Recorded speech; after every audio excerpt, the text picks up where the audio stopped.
What if I told you the soft, fluffy marshmallow you love to roast over campfires was born in a swirling storm of boiling syrup and industrial-sized mixing tanks? But before you take another bite, you should know these innocent-looking pillows of sweetness have a shocking origin story. Stay with me, because by the time we're done, you'll never look at marshmallows the same way again. The birth of marshmallows. Before marshmallows became fluffy, they had a very different origin, one that might surprise you. Thousands of years ago, the ancient Egyptians created a primitive version using sap from the marshmallow plant, a wild herb that grew in swamps. They combined it with honey and nuts, making it an exclusive delicacy for pharaohs and the elite. But the marshmallow of today is no longer a rare luxury. Factories churn out millions every single day, transforming a few simple ingredients into perfect little pillows of sweetness. So, what exactly goes into making them?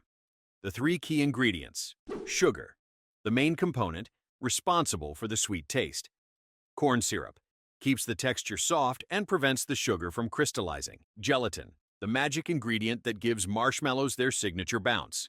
But here's where it gets intense. Before marshmallows can take shape, these ingredients must go through an extreme transformation. The sugar and corn syrup are heated to a scorching 240 degrees Fahrenheit, hot enough to cause serious burns in seconds. This boiling mixture turns into a thick, bubbling syrup that looks more like molten lava than candy. But here's where things take a wild turn. Because this searing hot syrup is about to be transformed into something impossibly light and airy. The engineering behind the fluff. The boiling hot syrup is ready. But at this stage, it's still just a thick, sticky liquid, completely unrecognizable as the marshmallows we know. So, how does this molten mixture transform into a fluffy, cloud-like treat? The answer lies in precision engineering and extreme aeration. Factories use high-speed industrial mixers that spin at thousands of revolutions per minute, forcing air into the thick syrup. But this isn't just mixing. This is a violent storm of aeration, expanding the mixture 10 times its original volume.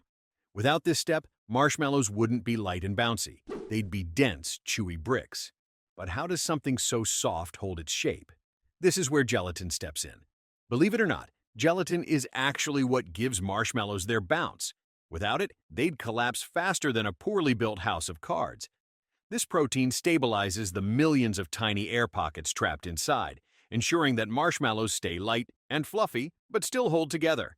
Now the whipped marshmallow fluff is transferred into massive, pressurized tubes, where it's squeezed through long, snake-like nozzles.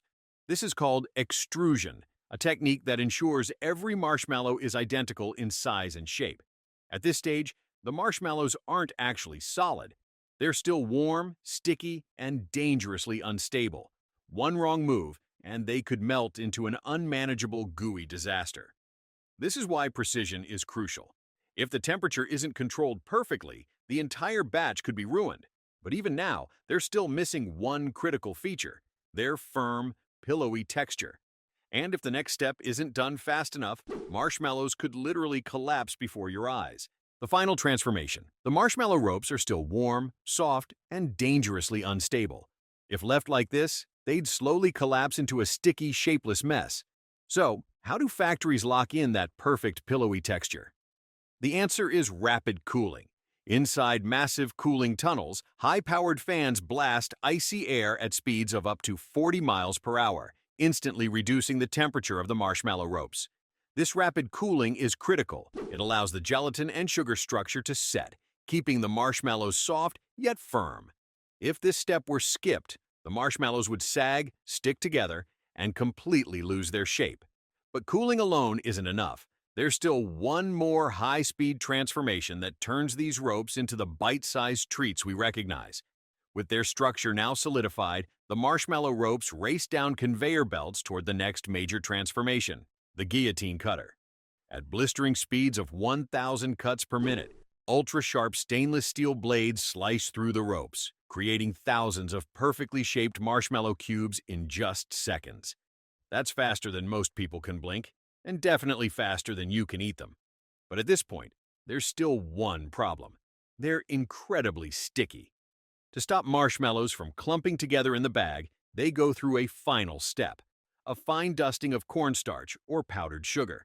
This creates a dry, protective layer, ensuring they stay separated and don't turn into one giant marshmallow blob. Without this step, opening a bag of marshmallows would be like pulling apart melted chewing gum. Now fully formed, marshmallows travel through automated sorting machines that scan for imperfections. Anything misshapen or defective is instantly removed, ensuring that only the fluffiest, most uniform marshmallows make it into packaging. From here, the perfect marshmallows are sealed into airtight bags and shipped out to stores worldwide. But before you pop one in your mouth, have you ever wondered what actually happens when you roast a marshmallow over a fire? It's not just caramelization, there's a hidden chemical reaction at play. And once you know it, you may never look at s'mores the same way again. As fun as marshmallows are, their ingredients raise a few eyebrows. Gelatin, the protein responsible for their bouncy texture, comes from animal collagen. And those vibrant colored marshmallows? Artificial dyes. But here's the real kicker. Scientists say marshmallows are 98% sugar and air.